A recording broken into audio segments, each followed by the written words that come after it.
자, 이번 주 강의의 마지막은 앞에서 본 것처럼 교류 RLC 회로를 기술하는 전압법칙이 비제차 2차 미분 방정식인데, 비제차 선형 2차 미분 방정식인데, 그것이 우리 1학기 때 진동, 그 중에서도 강제 진동의 미분 방정식하고 똑같습니다. 똑같은 것을 어떻게 다루는가 한번 비교하는 것으로 마지막 강의를 하겠습니다. 그래서 1학기 때 배운 강제진동, 그것은 우리 11강에서 하는 것인데, 11강 H를 보면 나오는데, 그렇습니다. 강제진동이란, 우리 그냥 진동은 뭐냐면 용수철에 연결해서 탄성력을 받는 경우죠. 그래서 이렇게 탄성력을 받으면 단순조화 진동을 했습니다. 그리고 여기에 저항을 받으면, 마찰력을 받으면 이게 속도의 이제 반대 방향으로 작용하는 힘인데, 그게 바로 dt분의 dx에 비례하는 힘입니다. 이런 마찰력을 받으면 감쇄 진동을 했습니다. 그 말은 뭐냐면 진폭이 줄어드는 거예요. 그러면 이 진폭 줄어드는 것을 막아주기 위해서, 계속 유지하기 위해서, 진동을 계속 유지하기 위해서는 외부에서 강제 진동을 해주는데, 그 강제 진동은 어떤 진동수로 이렇게 진동을 해주는 겁니다. 네, 이렇게 강제 진동, 강제력을 작용해서 강제 진동을 하는 것을 우리 강제 진동이라고 하고, 이때 이 힘 세 개가 다 작용한다면, 그러면 뉴턴의 운동 방정식의 F자리에 세 개를 다 집어넣는 거예요. 예, 다 집어넣습니다. 다 집어넣으면 어떻게 되냐? 요거 마이너스 kx 마이너스 b dt분의 dx 더하기 f0 코사인 오메가 t는 m dt 제곱분의 d 제곱 x까지 해 놓으면, 그러면 이것을 미분 방정식을 2차 미분 방정식을 이제 정리하죠. 이렇게 어떻게 정리합니까? 제일 높은 차수부터 놓고, 좌변은 종속 변수 x가 들어있는 것만 놓고, 우변은 종속 변수가 없고 독립 변수만 있는 걸로 놉니다. 그러면 우변이 0이 아니니까 이거 비제차죠. 그리고 2차 미분 방정식이 된다라고 하는 것이죠. 그랬을 때 이 감마는 요거 마찰력의 항이고, 감마를 어떻게 놓은 거예요? 저기를 2감마로 놨으니까 2n분의 b가 됩니다. 그리고 오메가 제로 제곱은 이거는 n분의 k 이렇게 되는 거예요. 그래서 단순 조화 진동의 각진동수가 바로 루트 n분의 k 이렇게 되겠습니다. 자, 그러면 요 감쇄 진동의 성질은 어땠냐면, 감쇄 진동의 경우에는 강제 진동이 없으면 어때요? 그때 풀이는 이렇게 됐습니다. 그래서 요 풀이는 어때요? 시간이 지나갈수록 없어지는 거죠. 그래서 감쇄 진동은 언제든지 반드시 멈추는데, 자, 이때 여기 시계가 왔다 갔다 할 때 여기 태엽 감아주죠. 이 태엽 감아주는 이유가 바로 뭐냐면 강제 진동하기 위한 겁니다. 여기 근해가 있으면 뒤에서 밀어줘야 되죠. 밀어주는 게 바로 뭡니까? 강제 진동을 하는 것이다 라고 하는 거죠. 그래서 이 강제 진동과 교류 기전력을 연결시킨 RLC 회로하고 한번 비교해 보겠습니다. 이 RLC 회로는 전압법칙이 어떻게 생겼어요? 이렇게 생겼죠. 네, 그랬더니 아까 그거하고 똑같다고 하는 걸 우리가 알 수가 있어요. 자, 이것도 아까 한 것처럼 제 2차 미분 있는 항을 1로 만들고 가면 이렇게 되는데, 요것을 미분 방정식의 표준꼴로 쫙 고칠 것 같으면 이렇게 쓸 수가 있어요. 그러면 저 감마는 어떻게 됩니까? 저거하고 비교하면 감마는 2L분의 R 이렇게 표시한 겁니다. 그 다음에 오메가 제로 제곱은 LC분의 1인데, 이 LC가 바로 우리 앞에서 그 인덕터하고 축전기만 놔둔 교류 진동이 있었죠. LC 진동. LC 진동의 진동수하고 똑같다라고 하는 것을 우리가 알 수가 있습니다. 그래서 요거를 앞에서 한 역학적 강제 진동하고 비교하면 어떻게 됩니까? 여기 좌변은 똑같습니다. 좌변은 똑같아요. 우변에서 뭐만 다릅니까? 코사인 오메가 t까지 같은데, 여기에 교류 기전력을 사인 오메가 t라고 했는데, 아까 한번 미분을 해서 이것도 코사인 오메가 t가 됐어요.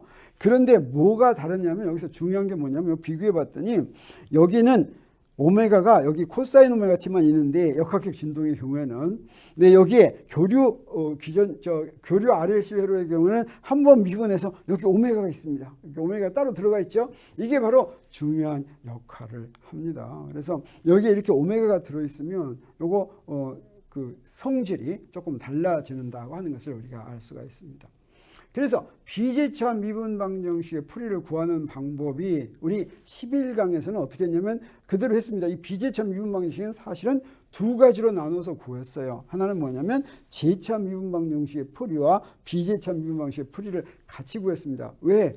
비제차 미분 방정식의 풀이는 0이 되는 거니까 있어도 이 방정식을 만족하는 거예요. 있어도 이 두 개를 같이 쓸 것 같으면. 근데 이 비제차 미분 방정식의 풀이는 자 이것을 푸는 것인데 이 풀이는 왜 구했냐면 우리 뭐예요? 초기 조건 만족하기 위해서 구했었죠. 그리고 여기에 particular solution. 네, 이 particular solution은 이러면 이제 비제차 미분 방정식의 풀이죠. 이건 이제 원래 우리가 풀려고 하는 거, 이 만족하는 풀이를 이렇게 구해서 요 두 개를 더해 가지고 전체 풀이가 됐었습니다. homogeneous solution. 그래서 요 비제차 미분 방식의 솔루션은 세 가지가 나왔죠. 무엇에 따라서 감마하고 오메가 제로가 어떤 놈이 더 크냐에 따라서 네, 오메가 제로가 감마보다 더 크면 어떻게 됐습니까? 이제 이런 풀이가 나왔습니다. 이것도 진동하는 것인데 여기 앞에 진폭이 줄어드는 거죠. 그래서 이것을 뭐라고 그러냐면 작은 감쇄 진동 이렇게 얘기했습니다. 그 다음에 같은 경우 요거 임계 감쇄 진동 그랬죠. 그 다음에 감마가 더 큰 경우 이걸 갖다가 과잉 감쇄 진동 그래서 이런 풀이가 나왔었습니다. 근데 이런 풀이가 필요한 이유는 뭐냐면 이 A와 B가 초기 조건에 맞게 조절하기 위해서 이게 필요했습니다. 그런데 우리 교류 RLC 회로 이런 데서는 뭐냐면 시간이 오래 지나가지고 이런 그 제차 호모지니어스 솔루션은 다 0 된 다음에 그 다음에를 보는 것이기 때문에 우리 RLC 회로에서는 이 풀이를 구하지를 않았습니다. 없어지는 거니까. 그래서 particular solution은 어떻게 구했냐면 우리 앞에서 다 구해놨었어요. 그런데 우리 11강에서 그때 particular solution을 어떻게 구했냐면 아까 우리가 구한 방법 있죠. 비제차 미분 방식 풀이 구하는 방법 그것과 비슷하게 이렇게 놓고서 A와 B를 구하는 방법을 구했습니다. 그랬더니 어떻게 구해졌냐면 자 이렇게 구해졌어요. 이렇게 구해졌어요. 근데 우리는 어땠습니까? 자 이렇게 돼 있는 거 이거 네, 전화법칙 이걸 풀이를 구해가지고 또 구했더니 어떻게 구해졌어요? 여기다 이렇게 놓고 우리가 구한 거하고 비교할 것 같으면 이렇게 놓고 구할 것 같으면 어떻게 되냐? 이렇게 됐습니다. 이 두 개가 사실은 같은 거다. 뭐만 다릅니까? 맨 앞에 있는 게 저기에 n분의 f0 대신에 여기는 l분의 오메가 2제로. 그건 뭐 때문에 그래요? 요 앞에 게 다르기 때문에 다른 거죠. 요 앞에 요 부분이 달라서 그것만 다르다라고 하는 것을 우리 알았습니다. 그래서 이것을 우리가 구하면 네, 우리 요거 구한 거 우리 지난번에 바로 구했었죠. 지난번에 우리 요거는 어떤 방법으로 구한 거냐면 위상 벡터 방법으로 구한 것이죠. 구한 것인데 여기다 무엇을 대입합니까? 요거만 대입할 것 같으면 우리 앞에서 구한 거 11강에서 구한 거하고 이거하고 그 풀이가 같게 된다고 하는 것을 우리 알 수가 있습니다. 그래서 우리 지난 학기에 구한 것이나 지금 구한 것이나 똑같은 종류의 미분 방정식은 똑같은 풀이를 우리가 갖는다라고 하는 것을 알 수가 있는데 이런 비제차 미분 방정식의 경우에 강제 진동의 경우에 우리 RLC 회로의 경우와 비슷한 성질을 갖는 현상이 하나가 있습니다. 그게 바로 뭐냐면 공명이라고 하는 게 되겠어요. 공명은 어때요? 우리 외부에서 강제력이 코사인 오메가 t로 주어지는 거죠. 네, 그래서 그네를 민다고 하면 그네를 밀 때 이렇게 밀어주는데 이게 박자를 잘못 밀면 어떻게 돼요? 오히려 흔드는 걸 방해하죠. 박자를 잘 맞춰서 밀어줄 것 같으면 어떻게 됩니까? 그러면 이게 진폭이 점점 커지죠. 그래서 진폭이 아주 크게 하는 그런 강제력의 진동수 그때 공명이 일어난다 이렇게 얘기합니다. 그래서 운동 방정식이 이렇게 있다면 이 오메가가 딱 맞춤에 따라서 네 그래서 이걸 갖다가 뭐라고 부르냐면 여기 외부에서 가해지는 강제력의 진동수를 강제 진동수라고 하고 원래 용수철과 용수철의 탄성계수하고 질량으로 정해지는 이 진동수를 자유진동수 이렇게 얘기한다면 우리 강제진동의 파티큘러 솔루션은 어떻게 했냐면 자 이렇게 되니까 요걸 갖다 정리를 합니다. 어떻게 정리하면 XT를 이렇게 정리하면 우리 그 RLC 회로의 전류처럼 이것을 사인과 위상차로 이렇게 쓸 수가 있어요. 그래서 이렇게 써가지고 이걸 어떻게 정리하냐? 요 놈을 여기서 네, 저 모양을 여기 앞으로 뺍니다. 뭘로 빼냐면 요 놈의 크기를 앞으로 빼요. 앞으로 빼면 저기 요거의 루트를 붙여서 앞으로 뺐습니다. 그러면 요게 어떤 모양이 되냐면 요 앞에 있는 개수가 딱 요런 모양이 되겠어요. 그래서 요거 2학기 때도 한번 한 것인데, 그래서 여기에 여기 오메가 제곱 제곱 빼기 오메가 제곱을 요 밑변의 길이라고 그러고, 이 감마 오메가를 여기 세로의 길이라고 하면 여기에 빗면의 길이는 바로 요게 되죠. 요게 되기 때문에 여기서 뭘 알 수가 있냐면 요거는 저기서 저걸 파이라고 하면 사인 파이에 해당하는 걸 알 수가 있어요. 그 다음에 요 놈은 뭐에 해당하냐면 저기서 코사인 파이에 해당하는 걸 알 수 있어요. 자, 이렇게 위상각이 이렇게 딱 결정이 되면 풀이를 XP를 파티큘러 솔루션의 풀이를 아까 마치 교류 전류에서처럼 이렇게 딱 되니까 어떻게 쓸 수가 있어요? 여기에 코사인 오메가 t 마이너스 파이 이렇게 딱 쓸 수가 있습니다. 쓸 수가. 이거는 그렇죠. 이건 코사인 오메가 t 파이 딱 이렇게 쓸 수가 있고, 맨 앞에 있는 요놈이 바로 뭐가 되냐면 요 코사인 함수의 진폭이 되는데, 이 진폭은 무엇에 의존하냐면 외부에서 이렇게 해주는 강제 진동수에 의존하죠. 강제 진동수. 이 강제 진동수가 얼마냐에 따라서 진폭이 클 수도 있고 작을 수도 있는데, 이 진폭이 제일 커질 때 그때를 뭐라고 얘기하냐면 공명이 일어난다 이렇게 얘기합니다. 그래서 역학적 강제 진동의 공명이란 파티큘러 솔루션 중에서, 자, 이게 파티큘러 솔루션인데 저 진폭이 이렇게 주어질 때 이 진폭이 최대인 거. 이 진폭이 최대이면 그러면 강제 진동의 공명이 일어난다 이렇게 얘기하고, 그렇게 최대가 일어날 때의 진동수를 공명 진동수다 이렇게 얘기합니다. 이 공명 진동수. 그러면 이 공명 진동수는 어떻게 구하느냐? 최대를 구할 때는 항상 어떻게 합니까? 한번 미분해가지고 0 되는 거 구하는 거죠. 그래서 강제 진동수에 대해서 미분해가지고 그게 0이 되면 그 진동수에서, 0이 되는 바로 그 진동수에서 공명이 일어나는 걸 우리가 알 수가 있으니까, 자, 이렇게 됐을 때 이걸 미분을 해가지고 공명 진동수를 구해보겠어요. 그래서 요거 한번 미분하는 거니까, 미분하면 어떻게 됩니까? 여기서 오메가에 대해서 미분하면 여기 루트가 있으니까 마이너스 2분의 1이 앞에 나오죠. 그리고 이건 2분의 3승이 됐습니다. 그리고 분자가 이렇게 되죠. 분자 안에 걸 미분했어요. 안에 걸 미분하고 또 요거 미분해야 되니까 마이너스 4오메가 이렇게 나왔어요. 그리고 요거를 이제 곱해주는 겁니다. 이렇게 곱해주는 겁니다. 그리고 요거 미분하니까 요거 이렇게 됐죠. 그래서 이게 0이 되려면 이 분자만 0이 되면 되죠.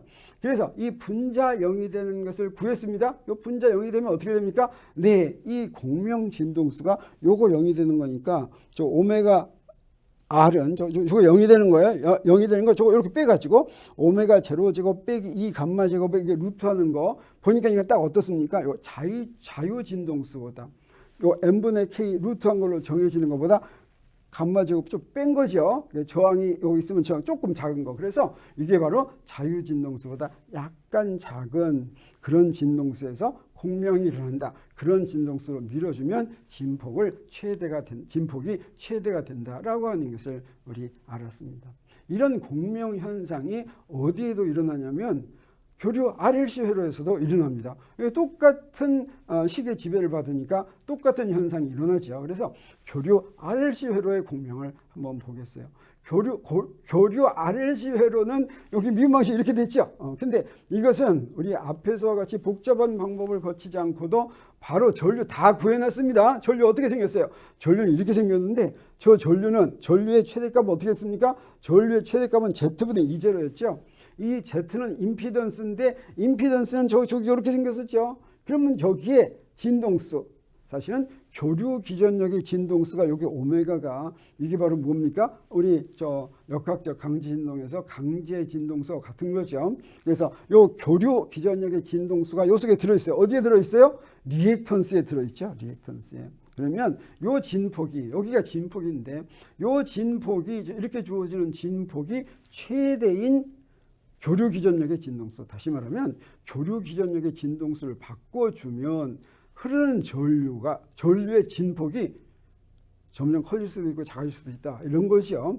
그러면 어떤 경우에 가장 작을까? 이 경우에 사실은 이 진폭이 어디에 의해서 변합니까? 다른 건 다 상수고 여기서만 변하죠. 그러면 어떤 경우가 진폭이 제일 크겠습니까? 분모가 최소가 되는 경우죠. 분모가 최소가 되는 경우는 가만히 보니까 여기가 0인 경우가 이게 분모가 최소가 되겠습니다. 그러면 어떻게 돼요? 요게 0이 되려면 요게 0 이렇게 놓으면 되죠. 근데 우리 앞에서 그거 0이 되는 그 공명이 일어나는 기준을 딱 세웠으니까 그 기준 한번 이용해서 좀 복잡할지 모르지만 그 기준이 바로 뭐였어요? 공명 조건이 바로 뭐냐면 네, 진폭을 오메가로 미분한 게 0이 되는 거였죠. 그래서 그거 미분하겠습니다. 좀 복잡하지만 그냥 눈으로 봐도 아는 걸 복잡하게 하는 거예요. 자, 미분하니까 어떻게 됐어요? 루트 미분하니까 마이너스 2분의 1 나오고 요 밑에 거 미분합니다. 그럼 요건 없어지고 요거만 미분하면 되겠죠. 그래서 여기 제곱이니까 또 2 곱했어요. 그 다음에 요 안에 것도 미분해야 되죠.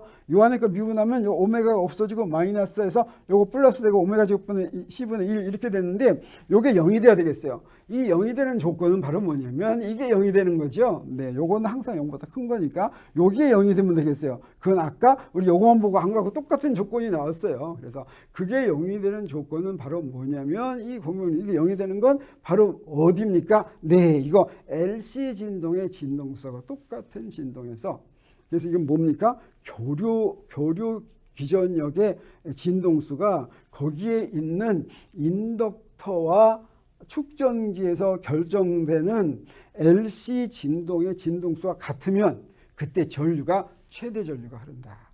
이것은 마치 역학적 진동에서 강제 진동하고는 똑같습니까? 다릅니까? 우리 역학적 진동에서는 어땠어요? 요거 자유 진동수 같은 것보다 조금 작은 거였죠. 그래서 그 차이가 사실은 어디에서 이루어지냐면 거기에 우변이 아까 오메가가 조금 달랐습니다. 바로 그 차이에서 이루어진다라고 하는 것을 우리가 알 수가 있겠어요. 그래서 교류 RLC 회로에서 흐르는 전류는 이렇게 되는데, 네, 이때 이 공명을 볼 것 같으면 여기서 공명, 네, 요 진동수가 요걸 0으로 하는 그 진동수에서 최대를 딱 만드는데 그 최대를 만드는 최대값은 저항값에 의해서 달라집니다. 저항이 작으면 작을수록 어떻게 되겠어요? 피크가 높은 피크를 만들겠죠. 여기 작으면 피크가 요것도 0되고 요것도 0되면 어떻게 돼요? 전류가 굉장히 커지겠죠. 근데 저항이 크면 어떻게 됩니까? 피크가 점점 줄어들겠죠. 그래서 이건 어떤 한 예를 본 것인데 저항이 105일 때 이렇게 됐다면 저항이 575일 때는 최대값이 이렇게 줄어드네요. 그다음에 저항이 1105일 때는 더 이렇게 줄어들고 이것처럼 교류 RLC 회로에서는 교류 기전역의 진동수에 따라서 전류가 이렇게 점점 전류의 진폭이죠. 전류의 진폭이 점점 증가했다가 감소하는데 그 최대값은 어디에서 주어져요? 어디서 주어지냐면 바로 여기 루트 LC분의 1 LC 진동의 진동수 거기서 주어진다라고 하는 것이죠. 자, 이렇게 해서 이번 주 제6주 강의 20강을 다 마칩니다. 우리 다음 강의가 제7주 강의인데 우리 7주 강의 한 다음에 8주에 중간시험 보는 거 알죠? 자, 우리 지금 회로에 대해서는 2번에 걸쳐서 했습니다. 우리 제3주 강의에서 직류회로를 했었죠. 직류회로. 그 다음에 이번에 교류회로 했습니다. 그리고 21강에는 다시 기본법칙으로 돌아옵니다. 전자기 법칙이 우리가 따로따로 다 배웠습니다. 전기현상에 대한 법칙, 자기현상에 대한 법칙, 그리고서 법칙이 많이 나왔죠. 쿨롱 법칙, 가우스 법칙, 암페어 법칙, 비오사버르 법칙, 패러데이 법칙 많았습니다. 그런데 이것들이 놀랍게도 하나로 통합되는 그런 아름다운 모습을 우리 다음 주에 보겠어요. 그리고 그렇게 아름다운 모습을 볼 뿐 아니라 거기서부터 기가 막힌 일을 알아내게 됩니다. 그 기가 막힌 일이 20세기의 현대물리학이란 우리가 이제 중간시험 본 다음에 우리가 배울 것인데 상대성 이론과 양자역학을 현대물리학이라고 합니다. 근데 이 양자역학과 상대성 이론이 나오게 되는 그 서곡이 바로 이 전자기학의 마지막에 벌써 이루어지고 있다. 이렇게 물리학이 이렇게 연결된다라고 하는 것이 아주 놀라운 일이고 그런 일을 해낸 사람이 누구냐면 맥스웰입니다. 영국의 맥스웰. 우리 앞에서 패러데이가 굉장한 일을 해낸 거 우리가 알았죠. 패러데이는 공부를 하나도 안 한 사람인데 직관에 의해서 전자기학의 새로운 면모들을 밝혀냈다고 한다면 패러데이나 맥스웰이나 전부 다 같은 영국 사람이고 한 40살 정도 차이가 납니다. 그래서 우리 맥스웰이 한참 나이가 됐을 때 이제 패러데이는 나이가 좀 많이 먹어서 치매기도 좀 있고 막 그랬어요. 그렇지만 패러데이가 직관으로 아는 것을 맥스웰은 신동이었어요. 이 신동이 이런 체계로 만들어서 전자기학의 이론을 멋있게 하나로 통합을 시켰습니다. 바로 그 얘기를 우리가 다음 주에 할 텐데 그렇게 통합을 시켰더니 또 무슨 일이 벌어지냐. 우리가 다음 주에 배우겠지만 전자기파를 맥스웰이 이론적으로 예언을 하게 됩니다. 이 전자기파가 바로 무슨 역할을 합니까? 오늘날의 첨단 기술 과학 문명은 바로 전자기파로 인해서 가능했다 이렇게 얘기할 수가 있겠죠. 그런 전자기파가 존재할 것이다 라고 하는 것을 이론으로 예언했다. 이론을 어떻게 해서 예언하게 됐습니까? 단순히 전자기학 법칙만 보고 알게 됐다라고 하는 것입니다. 그런 아주 가슴 뛰는 놀라운 일을 우리가 다음 주에 공부하겠습니다.